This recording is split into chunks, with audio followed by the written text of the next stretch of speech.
on Motoring 90.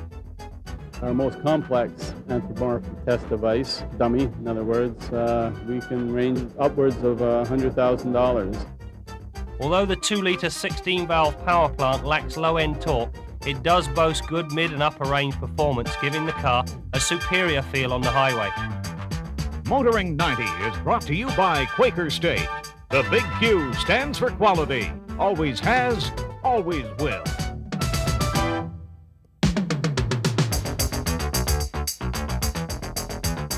Hello, everybody, and welcome to Motoring 90. Hey, dummy! Who, me? No, the one beside you.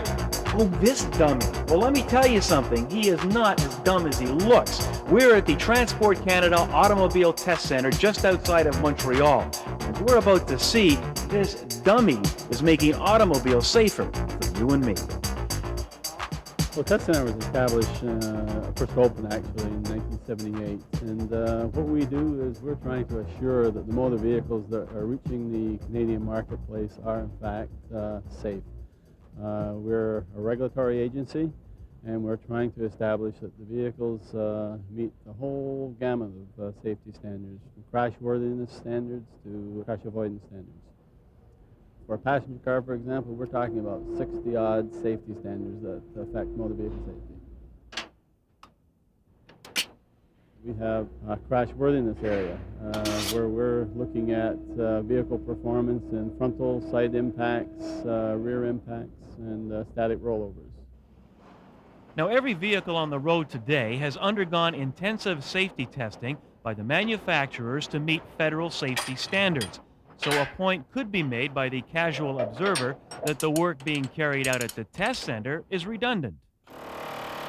We have a surveillance program. We monitor that compliance by buying vehicles at retail. And in order to do that, we have to have a representation of the vehicles that are on the market. Yes, you're right, Brad, we can't test everything that's on the market. So we look at the more popular vehicles. We look at vehicles of interest that perhaps have got a trend that has been developing through our accident investigation teams. Our defect analysis people have cottoned onto something, and we may have an interest to see whether or not it does in fact comply with a specific safety standard.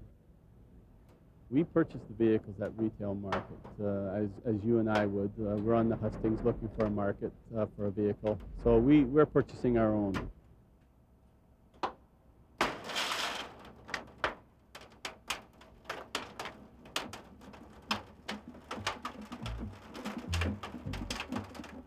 I met a dummy at the beginning of the show. In fact, I met a whole family of dummies. Now, tell me about these dummies, because they're not something you'd find in some shopping window, are they? Absolutely not. These are test instruments, and these are very complex.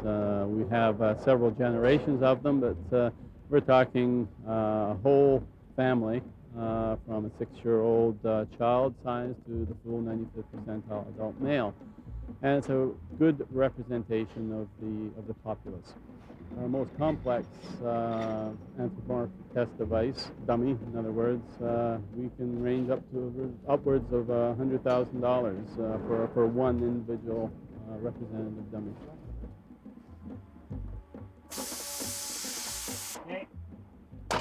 In this test here, we're testing the energy absorption characteristics of the seat. As you may have noticed, there aren't any seat belts in school buses for the kids to wear. And it's been found through studies done by Transport Canada that a child can actually sustain more injuries by wearing a lap belt, because they tend to jackknife forward and they can strike their head on the seat in front of them. So what we're effectively doing is using the seat itself to contain the child and the seat back of the seat in front of the child. So in this test, we're measuring how much energy is absorbed by the padding in the seat back. Yves Bourdon is the senior test engineer, and he's preparing for one of the center's most spectacular tests. What we're going to see here in the next few minutes is a full frontal crash test on a Mercury Cougar 1990, which is a brand new vehicle. Concerning this test, what we'll check mainly is compliance of the vehicle to two different standards, which is windshield retention, which bears a number 212 in our case, and also test 301, which is fuel system integrity. Now, Eve, how fast will this car be going? Okay, the vehicle will be accelerated to a speed of 48 kilometers per hour, which is the speed needed to test vehicles for collision crash. What's your biggest concern to make sure this test goes right? Because you only get one shot, right? We only get one shot, so we should be pretty sure that everything was very well prepared and all the instrumentation in the vehicles, dummies, well installed, and everything being ready to get the data acquisition. Once the car starts rolling, can it be stopped if something isn't right? Well, it can be stopped. There's a door at the entrance of the building, and whenever the vehicle passes the door, it's too late. But before that, if there's anything wrong, we can abort the test. As the countdown continues, paint is applied. This enables the researchers to record any contact with the car. Even heaters are placed inside to keep the dummy's body temperature at the desired level. It's taken over a week to prepare for this test, and now it'll be over in a matter of seconds as this $30,000 automobile prepares to meet a 4-foot-thick cement wall.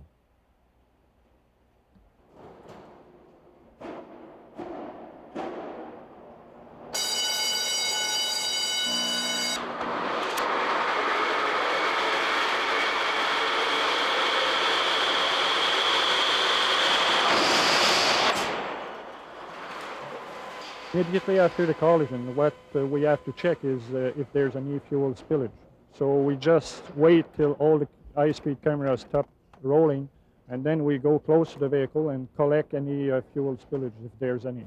Now, there's no live fuel in the automobile, though. No, it's not real fuel. It's being replaced by what we call a solvent, which is quite close to the same density than fuel.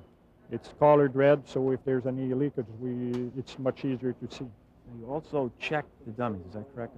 We check the dummies, but only about half an hour after that. The first thing we do is absolutely check for fuel leakage for the first 30 minutes. How's it look, Eve? Yeah, fine. Quite as usual. That's a good crash. As you can see, well, dummies, their knees touches a little the dashboard as usual, and it's also possible that for the drivers that the head hits the rim of the steering wheel, but the impact shouldn't be damageable to the head of the dummy or the person. We also see the importance of seat belts, don't we? Yes, sure.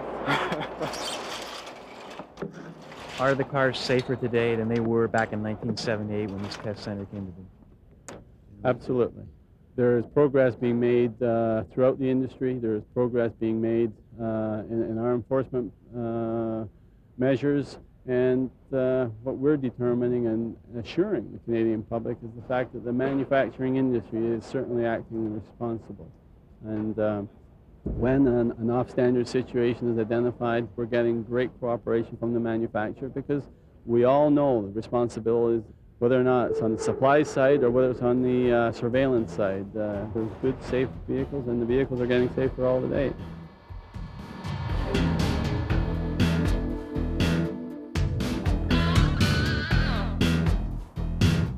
Periodically, in the pylon testing, you come across a car that just amazes you. You don't expect it to do very well, and it just proves you completely wrong. And the Passat certainly qualifies for that. This vehicle sits so flat, so stable. Incredible.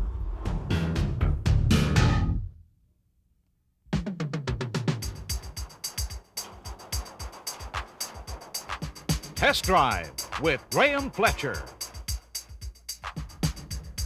This week on Test Drive, we look at the 1990 Volkswagen Passat. Now, the reason we chose the wagon was because it seems most manufacturers are moving away from the wagon format towards the minivan. So we wanted to find out why Volkswagen would buck the trend. The transmission proved to be the biggest disappointment. Firstly, the shift quality is poor, with the upshifts being uncoordinated and very abrupt.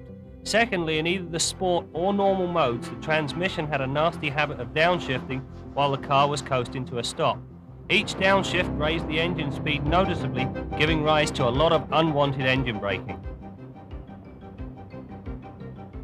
The engine, on the other hand, is a willing performer. Although the 2-litre 16-valve power plant lacks low-end torque, it does boast good mid and upper range performance, giving the car a superior feel on the highway.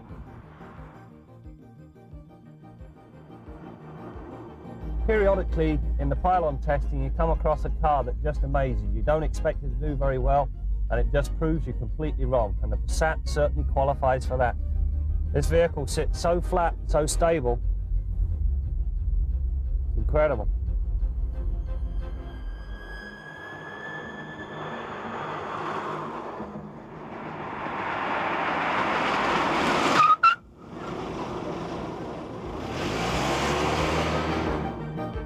The leather-covered seats are on the firm side, but do provide superb comfort. A little more lateral support would have been appreciated given the very spirited handling characteristics. The wagon offers an enormous trunk and a great deal of versatility, perfect for those odd jobs.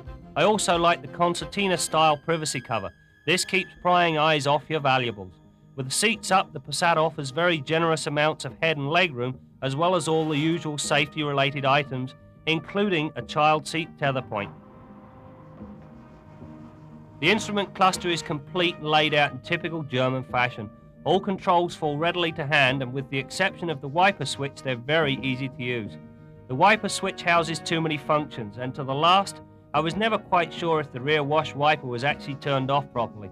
The stereo deserves an honorable mention for its superb sound quality. No wonder it's one of the most sought after by thieves. As you can see, the Passat wagon features a roof rack. A nice idea, but the choice of location for the radio aerial seems somewhat curious. The Passat is a very well thought out vehicle. For instance, take the key out, you left the window down. They retain the power so you can wind it up without needing to put the key back in and turn the ignition on. The sunlight that always blinds you from above the mirror has been taken care of by its own little flap. Now the thing they didn't do was to hook the radio in to the ignition switch, meaning that the driver must remember to turn the radio off every time he gets out of the car. That's my pet peeve. Now to the scoreboard and see how I rated the 1990 Passat. Every now and again you come across a real sleeper. The Passat is one such vehicle. Even when pushed to the limit, the car remained flat and unflustered. On the highway, the ride was surprisingly smooth given the very firm nature of the suspension. Another sterling example of just how good anti-lock brakes actually are. The system adopted provides premium performance with little or none of the usual brake pedal pulsation. We managed to achieve stops from 80 kilometers an hour in a very scant 106 feet. Excellent. The Passat's engine could do with a workout. Until you hit 2500 RPM, the performance is lackluster. Above that, the engine starts to breathe and does come into its own. During the acceleration test, the best we managed was a titch under 9 seconds. Aside from the usual engine noise associated with multi-valve engines, the Passat is fairly quiet. Turn up the superb stereo and there's no problem at all. During the road test, we managed to average 10 litres per 100 kilometres or 28 miles per gallon, which given the gusto is not bad at all. Overall, there is an awful lot to like about the Passat, but for me it's too quirky and too expensive. There are unfortunately too many tough competitors already jamming this segment, meaning the Passat will probably end up being known as the poor man's Audi. Unfortunately, the poor man will have to be fairly well heeled. One of the major advantages of double wishbone suspension system that you'll find on this Accord is the fact that it allows the car to ride at a much flatter attitude. It also cuts down on the amount of camber variation in this type of maneuver.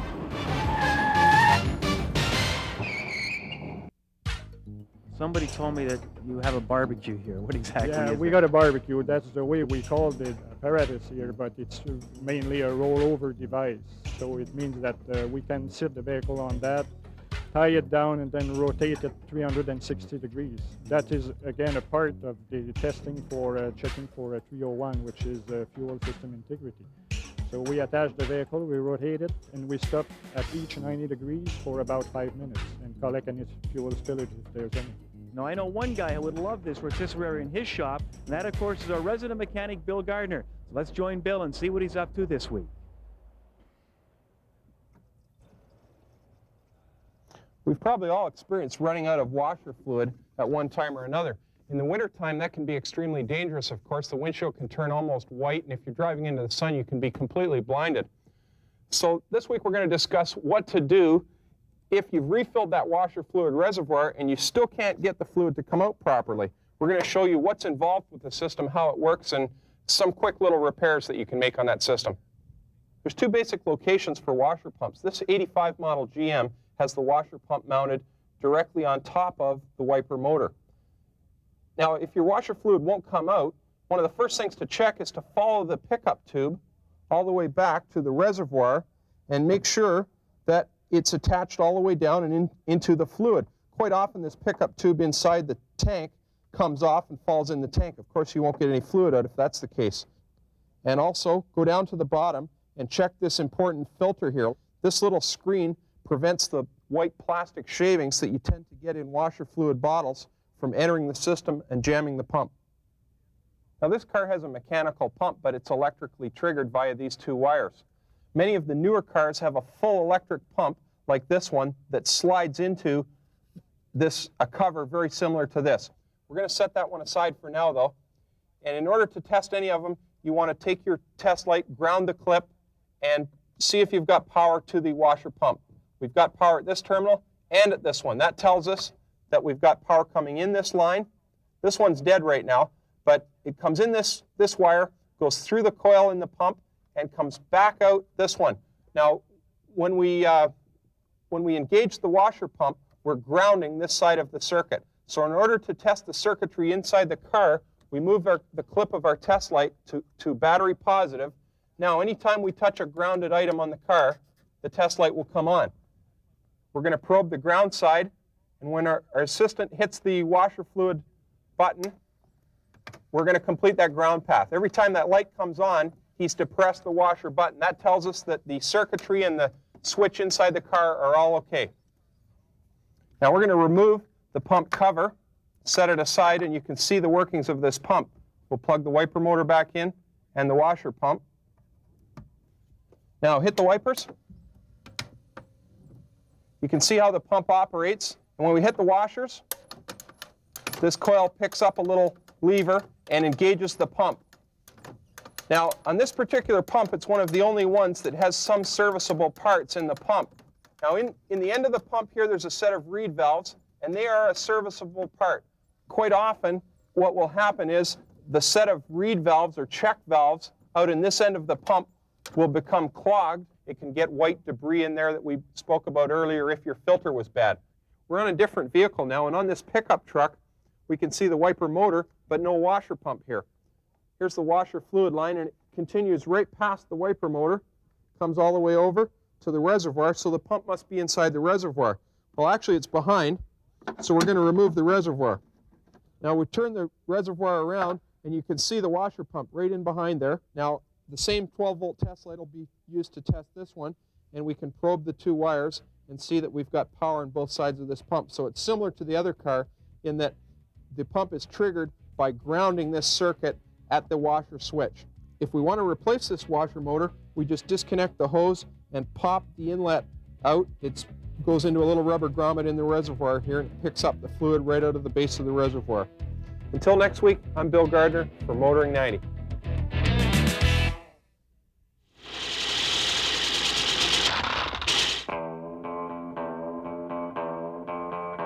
Thieves, take heed. Sherlock is on the case. The inventors of this engraving system claim it can actually cut down on the number of stolen cars. The Sherlock people assign you a personal security number and then begin engraving. Your identification number is on several engine components, your windows, your taillights, even your mag wheels get the treatment. Numbers which are stored by computer and are accessible only to the police. The creators of this system give fair warning with a sticker on the driver's window.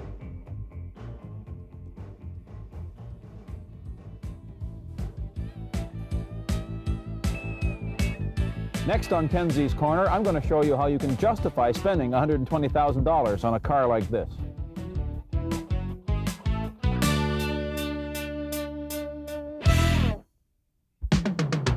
Kenzie's Corner with Jim Kenzie.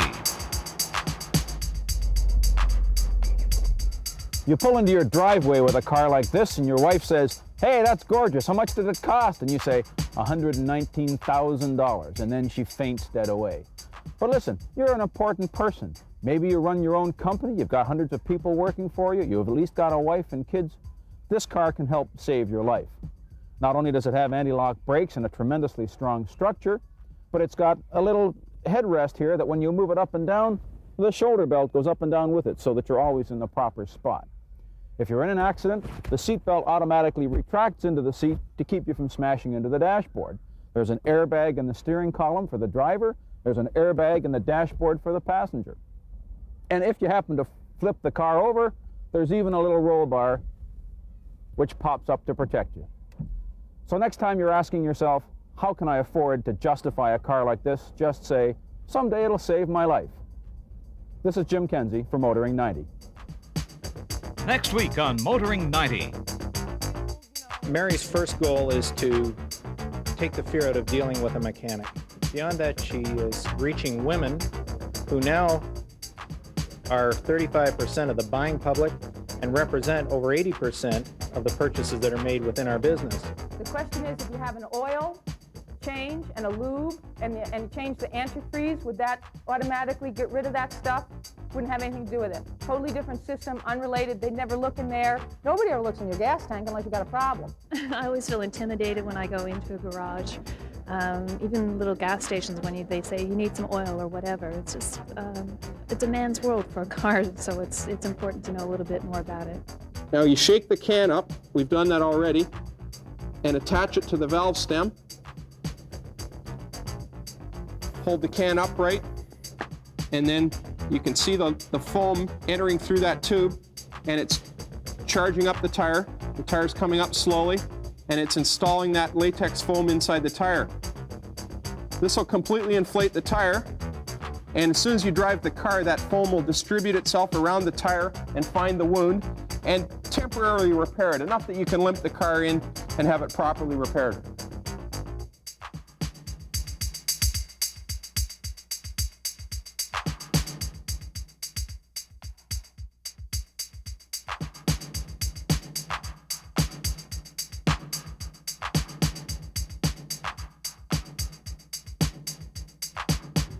Bonjour. Bonjour. Tell me what you're doing out here. I'm a driver. And what are you doing? What test? A fuel economy test. How long are you out here at one time sometimes? Oh, about an hour and a half altogether. Do you get tired sometimes? Do you listen to the radio? When we have a radio, yes. Okay.